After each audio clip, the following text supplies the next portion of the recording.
Markets make my joints hurt, and even if you think it's something they won't be able to do for you, there's no harm in asking. I don't think that's a good organiser, personally. Hi, I'm Max. I'm the creator behind Eat the Rich Art. I use he, him, and they, them pronouns, and I am chronically ill and do markets. So, in order to preface this video is for people who either want to start doing markets or have been doing markets and have discovered along the way that they are chronically ill and are trying to work out how to adapt the strategy for doing markets to fit with their illness. The specific illnesses I have fibromyalgia, I have hypermobility, I'm also autistic. There's probably other things going on, but for now that's the discussion. Oh, I also have Tietze's syndrome. Now, if you haven't heard of Tietze's syndrome before, you may have heard of the MS hug, which is where people with MS get this sensation sometimes that they're being squeezed in the rib area because their nerves are misfiring, and it causes that. Tietze's is that, but without the MS diagnosis, basically. So my nerves misfire in my chest region, and that can cause things like numbness in my arms. It can cause the ribs squeezing, me struggling to catch my breath.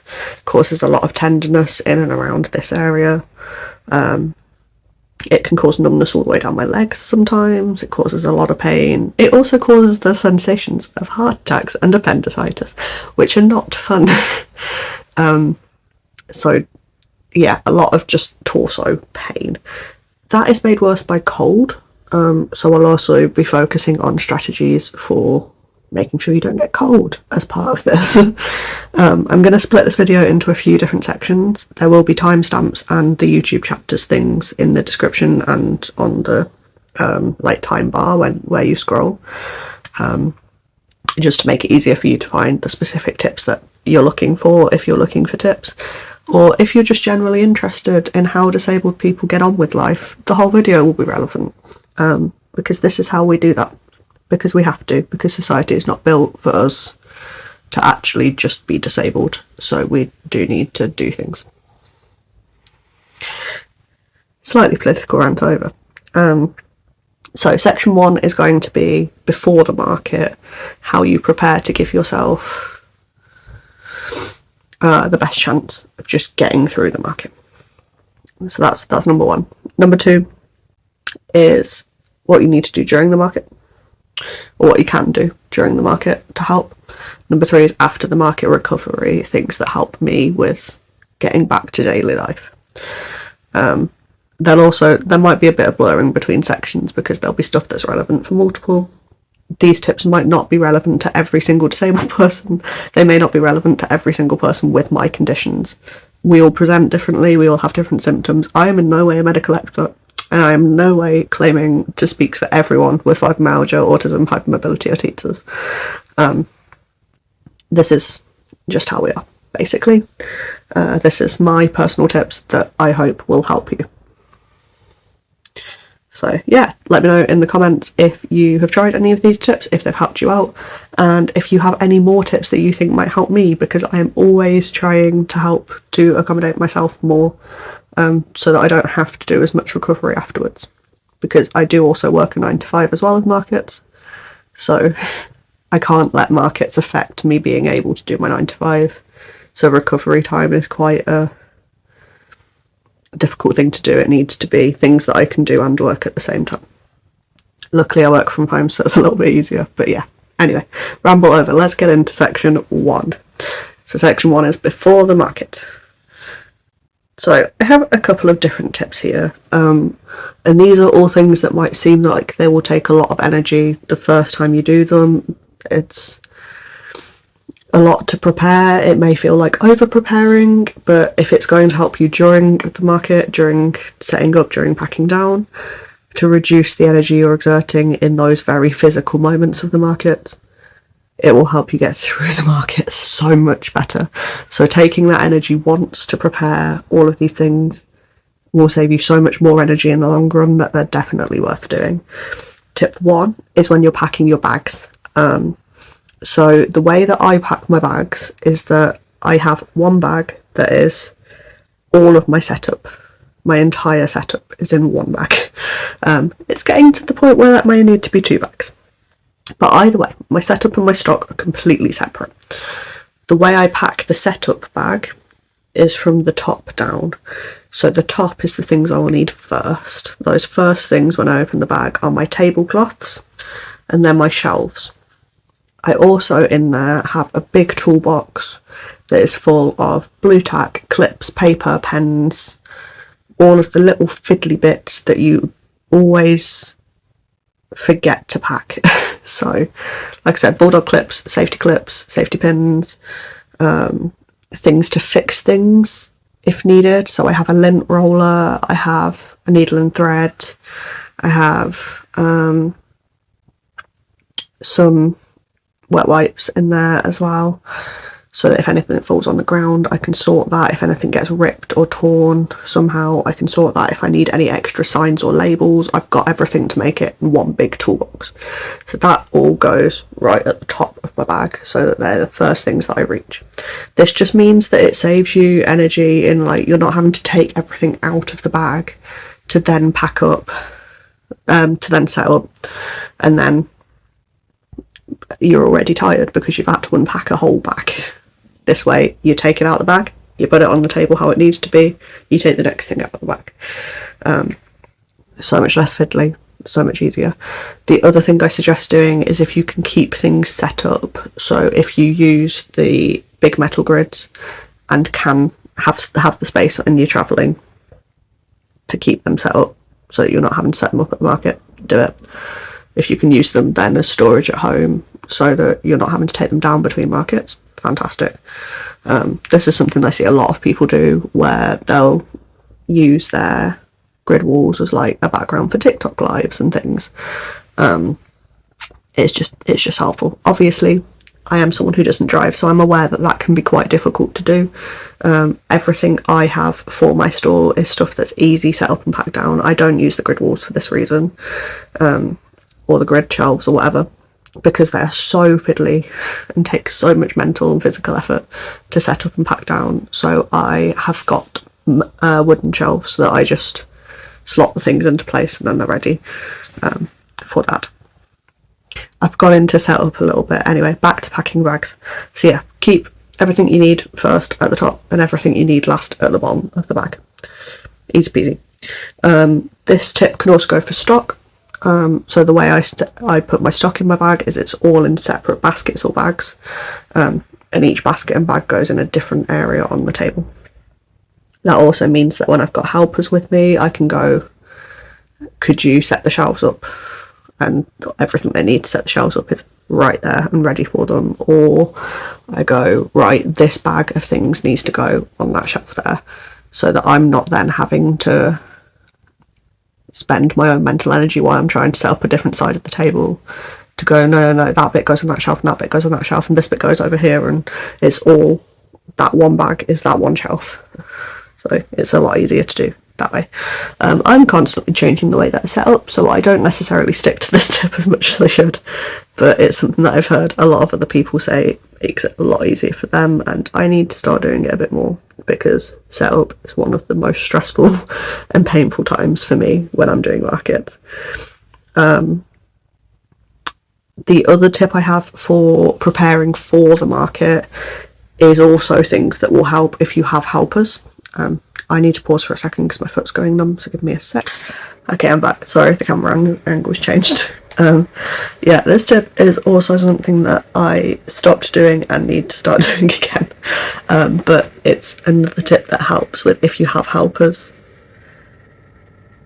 Helping them, sorry, I keep saying helping, but helping them to support you without having to ask you too many questions, so that you can just focus on doing what you're doing and you're not having to spend mental energy on directing another person. So keeping pictures of your table setups, whether this is a mock setup that you've done at home, even if you've not actually got all of the stock out in the mock setup, being able to just annotate, octopus is here, I'm a plushie vendor, if you're coming in here with no context, I sell crochet plushies.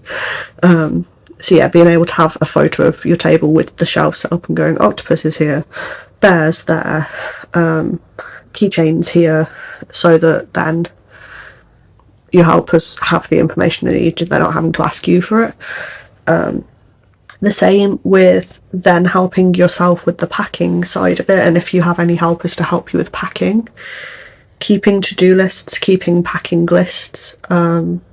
So for me, I keep my setup bag packed, so that's fine. So having that list there, so that in the morning you can go, right, I know that's in the bag, I know that's in the bag, I know that's in the bag. You're not having to go, oh, have I forgot anything? Have I forgot my power bank? Have I forgot my chargers? Because it's all there on a list.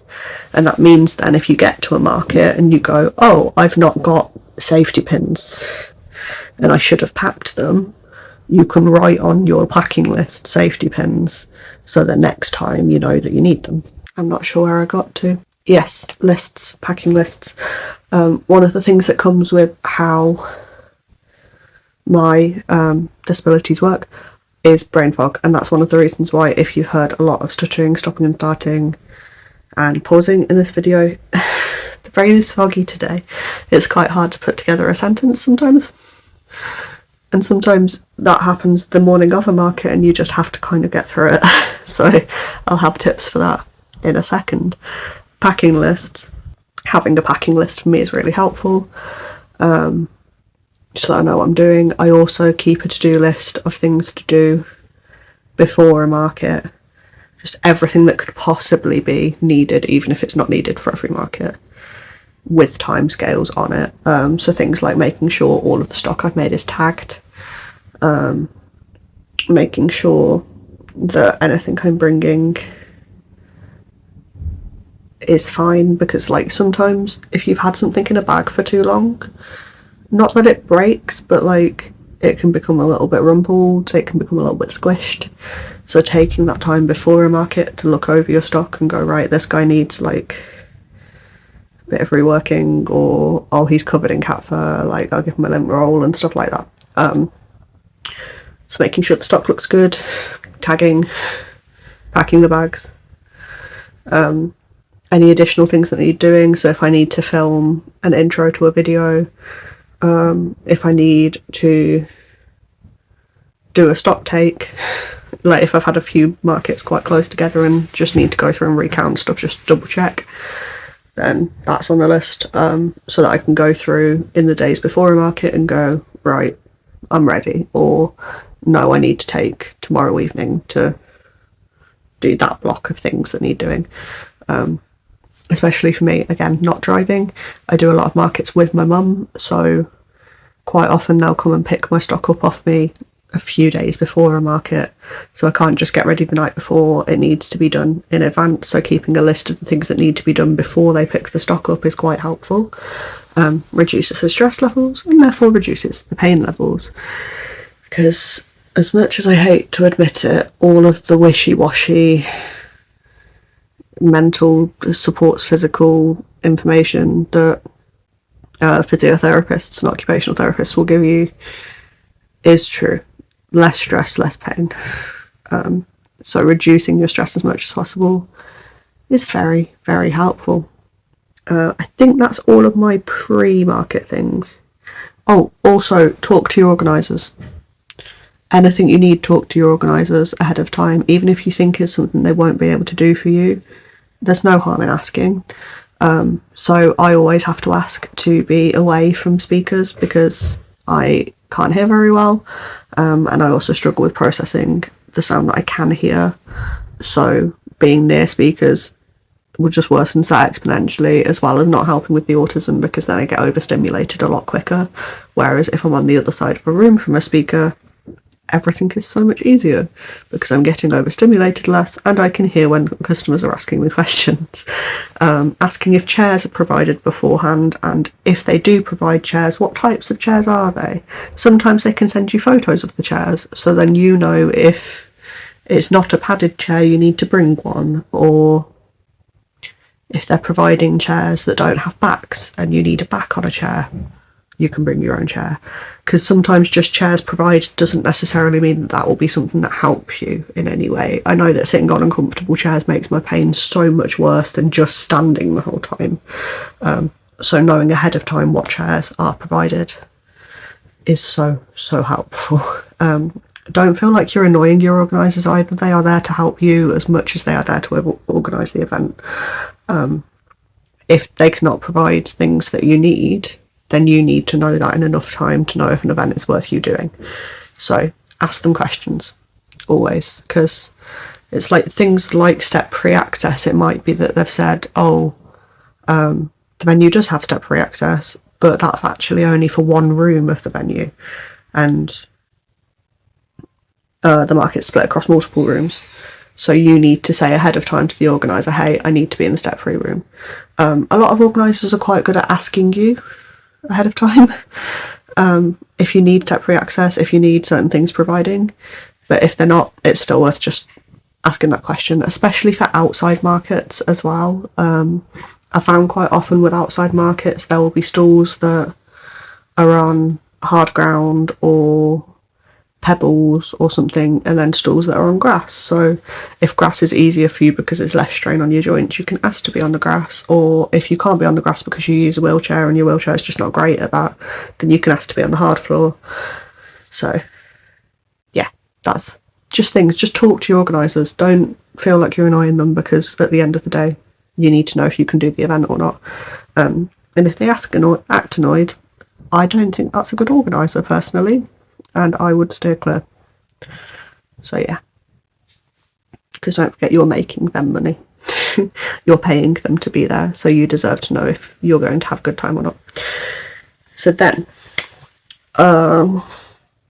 that is all of the pre-market things. At the market, so again, this comes back to packing bags, making sure your things are easily reachable as much as you need them to be.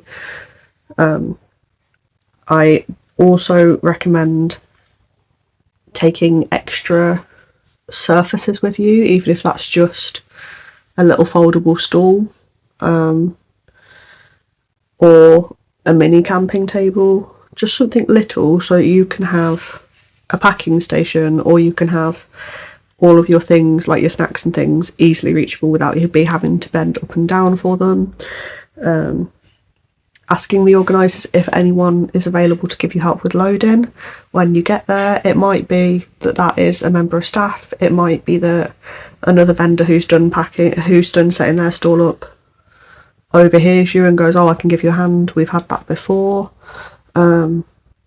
We've had other vendors lend us trolleys and things. If we've not got one, we have our own that we take now, but that's something we always offer for other people. If they've not got a trolley, we're like, hey, we're done with our trolley, be careful with it, but if you want to borrow it, that's fine. Other vendors and your organisers will be so helpful if you need it. Obviously, don't expect anyone to do things. Like, don't turn up to a market expecting, oh, 5 people are going to help me with my setup, so I don't need to take a helper. It's not always the case. There is not always people there available to help you, but there is no harm in asking. You don't know if you don't ask. So that's tip 1, is ask for help if you need it.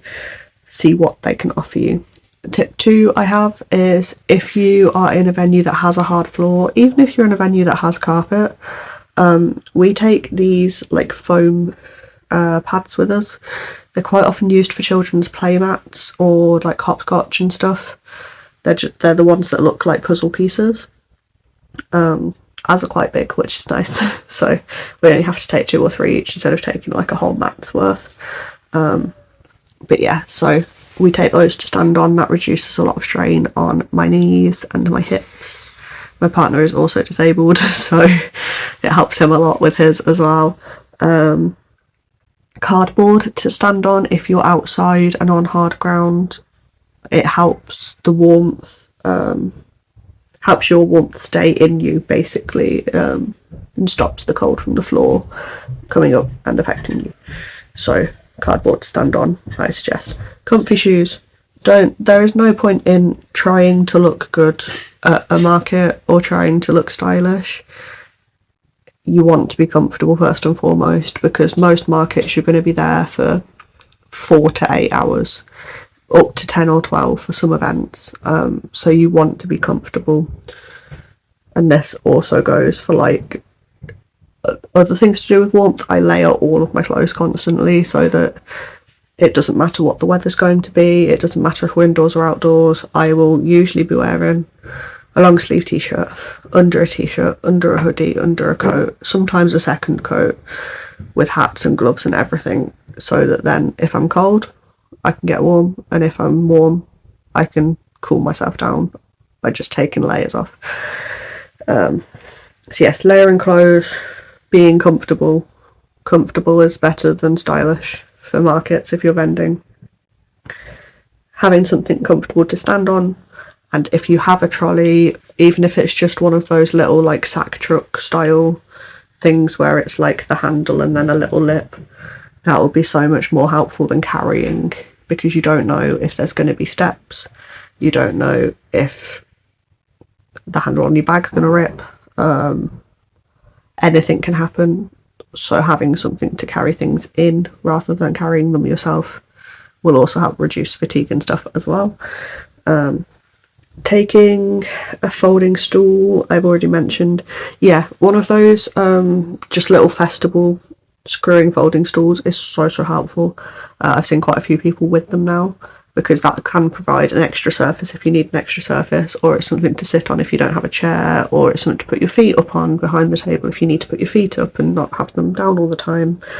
So it's a flexible surface. My other tips for at the market: snacks, taking snacks, because obviously you're not guaranteed how much you're going to make at a market, so having snacks with you already rather than buying them there means that you can stay at the table. Firstly, you're not having to go off to buy stacks and therefore use up energy, but also then you've got more affordable snacks, and also you can make sure that there are things that work with you, with your condition. Sometimes I need salty things, sometimes I need sweet things, so I always make sure I have some crisps or something with me for the salt, and then some chocolate or something with me for the sweet, because sometimes you just need an energy boost. I don't drink energy drinks personally, but having the option to have some pop if I need it is quite helpful. Taking flavoured water rather than just normal water is nice, because it breaks up any extra flavours that you've got going on. Sometimes the air tastes weird in venues, so having something that tastes nice helps to reduce the sensory experience that you're having. Sometimes there's bad smells going on, so having something you can just have a little sniff of, like some chocolate, to clear that bad smell for you is helpful for your personal comfort. I know some people get migraines from certain smells, so having something you can use to distract the brain stops you getting a migraine. Yeah, snacks. Stim toys, put them on your packing list. It's helpful. Sometimes you're bored, sometimes you just need another sensory experience. Always helpful, really. Especially for me, where I make stim toys as well, packing my own versions of my stim toys so that I can demonstrate them to customers is quite helpful. So I have my poor little singed popping chick that got burnt in the UKCA test. I didn't have the heart to throw him away, so he lives with me now, and I take him to markets so that I can show people how the one on the table works using my own one. So that's quite helpful. It also, again, it's just something to keep your hands busy, because there will be times where just no one is coming by and you're just bored and you just need something to do. So that helps you not get understimulated, helps keep you awake, helps push through fatigue if you need it, because it's something that's low demand, but still giving your body that input. Same with noise cancelling headphones, or I have loop earplugs, not sponsored, I just find them really helpful.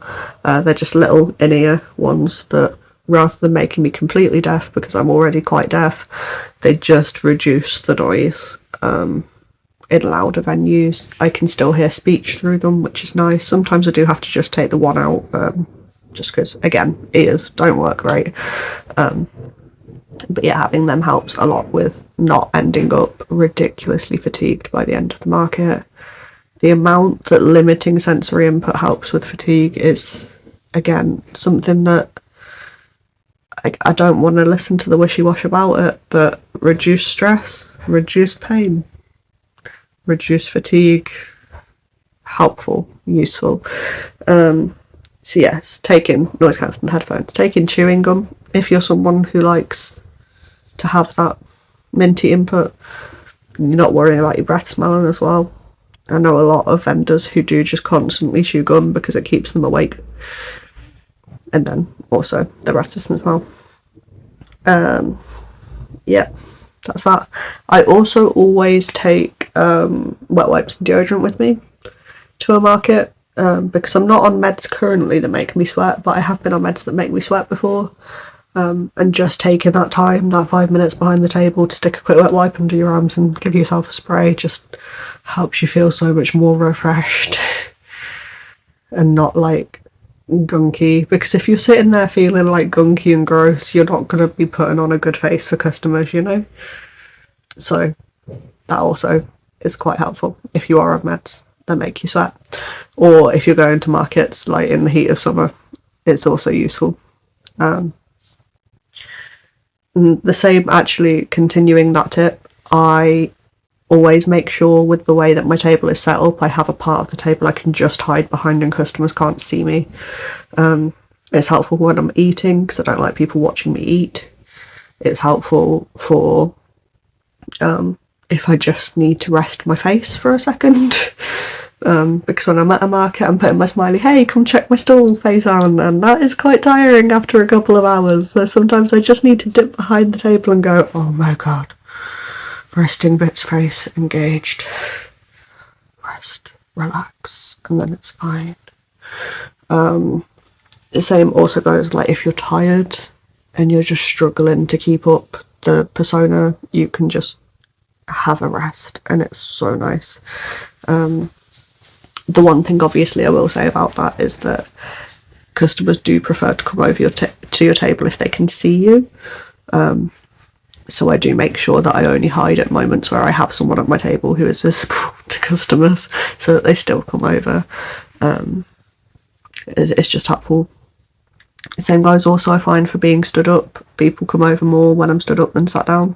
I don't know why that is, but that is quite fatiguing. So one thing I do want to invest in soon is one of those like high raised director's chairs, so I can sit down but still look like I'm stood up, so that people will come over without me having to fatigue myself. So that's another tip. If you can't stand for long periods of time but still want to look visible to customers, a high raised chair, never a bad thing, if that's something you're able to use. Bluetooth earbuds is my next tip. I can't remember what I meant by that. Based on the next tip, I'm going to say that these tips are for if the market is slow and if there's not a lot of people there. So having Bluetooth earbuds means that you can just stick a video on, keep yourself occupied.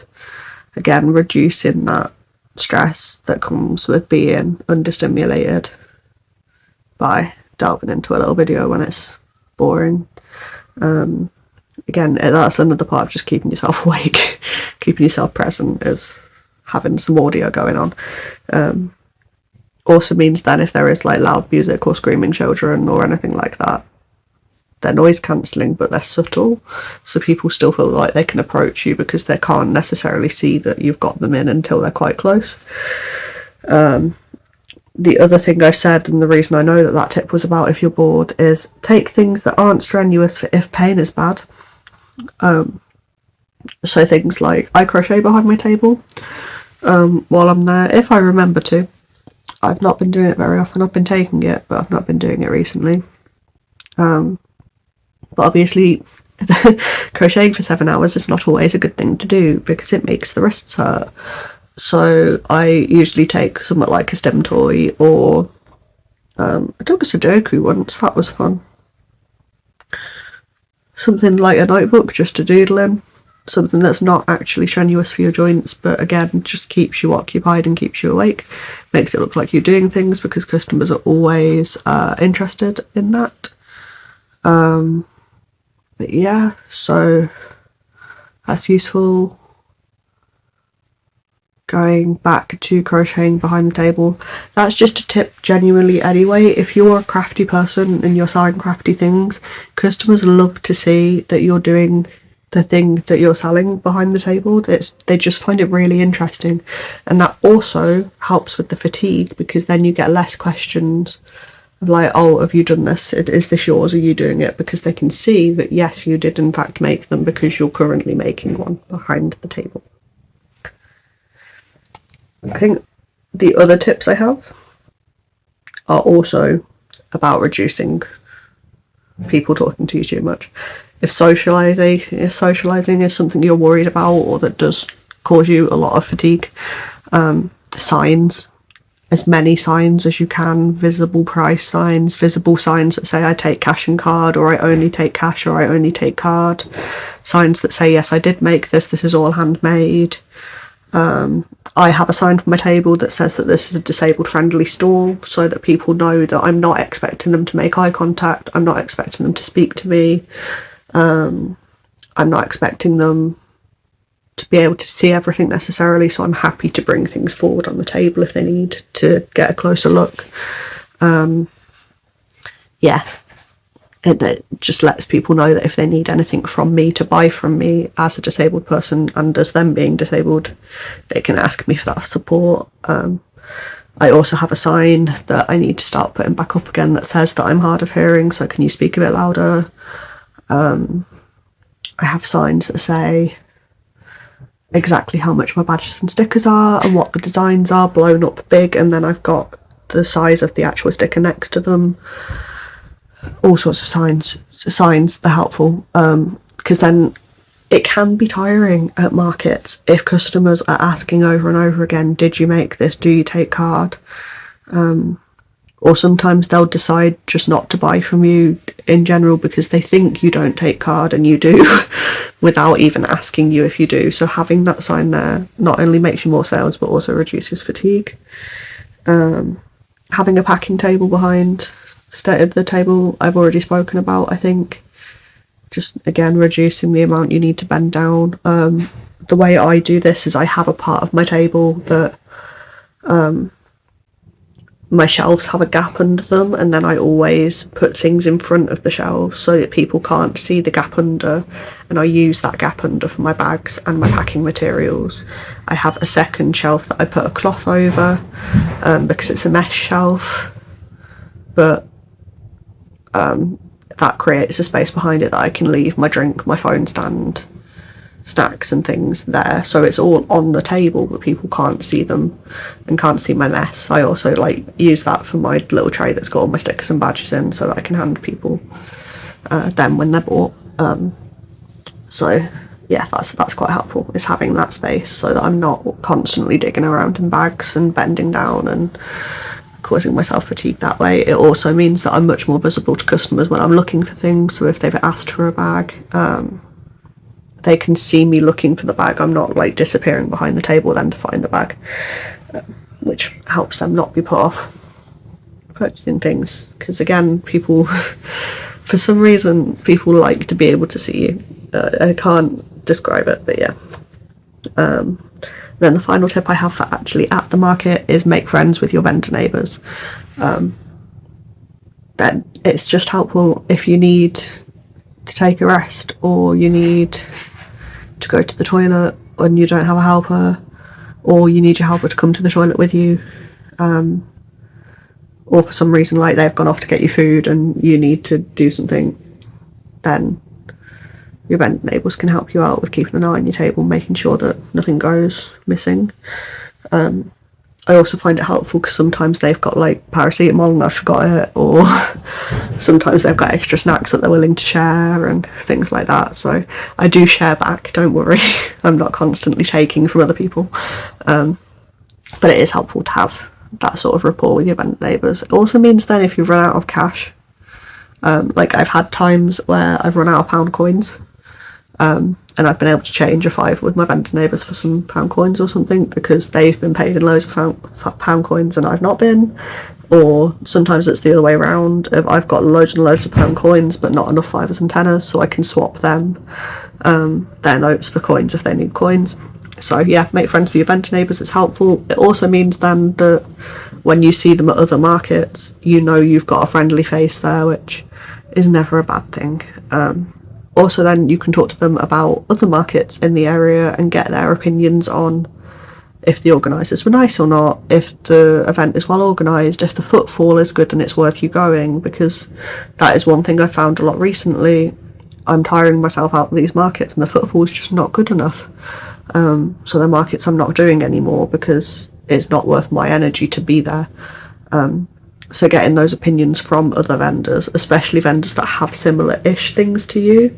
I'm not often at events with other crochet vendors, but I might be at events with people who have fidget toys or prints on their table, which I also have fidget toys and prints, so I can go, hey, how did this market go for you? And they can go, oh yeah, I sold loads.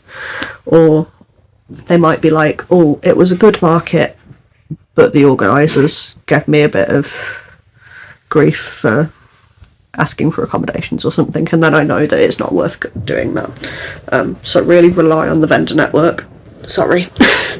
Rely on the vendor network for reviews of events, because that is your biggest resource when it comes to information about how events are and whether they're worth doing or not. Obviously that's hard if it's a new event because they've not got reviews yet, but you can ask around if those organisers have done other events before, or if people know them, if they've vended at other markets, and whether they think they're nice or not. So yeah, vendor neighbours, very helpful resource. And then signs was the other thing I've got on this list, but I've already spoken about it. So the final tips I have are for after the market and recovery. So my biggest tip is have food that is quick and easy, ready and waiting for you when you come home, whether that's that you've put your hot pot on and that's been going all day so you can just ladle out into a bowl and go for it, whether you've got freezer meals, just quick, bung them in the air fryer, simple. If that's that you know that you're going to have a takeaway at the end of the market, or you've got leftovers from another meal that you can just microwave quickly, or that you've bought some on the way home, like a ready meal. Just having something quick and easy so you're not having to think about cooking after you've just done a full day at the market. Obviously, if you've got someone at home that can already have that food ready for you, fantastic. If you've got someone at home that can have a hot water bottle or a bath ready for you, go for it. Focus on yourself first when you get back from a market, rather than putting all your things away and sorting all your stuff out and doing all of your content and whatever it is that you do. You first, then everything else, because you can't recover adequately if you've pushed yourself beyond your limit and then continue to push yourself. That's one thing I've really had to learn, is that stock take and tidying away after a market and all of that things, those are a next day activity. The evening after the market is for me to deal with my own situation, taking my big meds, having an early night, all of the above. So helpful after a market, just taking that time to just actually demask, shut down and shut off. Obviously I've got the privilege where I've not got kids to look after. I've got a partner that's very supportive. He's great. So he helps a lot with things, especially if he's not been at the market. He'll have things ready for me when I get back so that I can just turn off and relax. I always make sure that my spot on the sofa already has everything that I need, or my spot in bed already has everything that I need, like my iPad and all of my chargers, so that I can just literally go to bed if I need to just go to bed. And I can just rot, basically. The evening after a market is for rotting, if that is the way you recover. Yeah, but really learning to take that time for yourself after, because it is fatiguing, it is tiring. Where you can, make sure you don't have plans the day after. I do Sunday markets, and I do 2-day markets that are on a Saturday and a Sunday. Where I can, I do Saturday as much as I can, so that I've got Sunday just to rest before I have to go back to work. If I know I've got a 2-day event that I'm not going to get the chance to rest after, I book that extra time off and let myself just have a long weekend of chill. if you can make sure that you've got that time, that's fantastic. Obviously, again, that is a privilege that I'm aware of, that I can do that. But having arrangements, maybe like if you do have kids, could someone look after them maybe the next day, or could, if you have a co-parent, could the co-parent take them to the park in the morning so that you can just have a couple of hours of downtime? Yeah, just give yourself that space to just be yourself and not have any expectations on you from anyone else, is my biggest tip. Yeah, I don't think I have any other tips for after the market other than just reduce the energy as much as you can. Have food ready, have hot water and everything if you need that ready. And just look after yourself. So I think that's all of my tips. This has turned out really long. Sorry, it's just been me rambling for like an hour. But yeah, so that is everything I have to say. Comment your tips if you have anything else. Thank you very much if you've made it this far into the video, for watching. I don't know what else I have to say. Subscribe if you would like to see more from me. I'm currently doing a series where I prepare for the Pride festivals I have this summer. There will be more market recaps from me coming at various points. I don't know what else I have to promote here apart from my Ko-fi store. I wrote patterns. If you would like to make a derpy tiger, a fury dragon bag chain, or a pride capybara, check my Ko-fi store out for the PDF patterns. The bag charm is free on Instagram, and the pride capybara is going to be in the Queerly Crafty Fibre Arts Pride Crochet Along in June on Instagram. So if you'd like to get that pattern for free, please check out that page. I will link it in the description. But if not, if you'd like to pay for it, it's there on my Ko-fi store. So I think that's everything I have to say. Thank you again for watching, and have a nice day.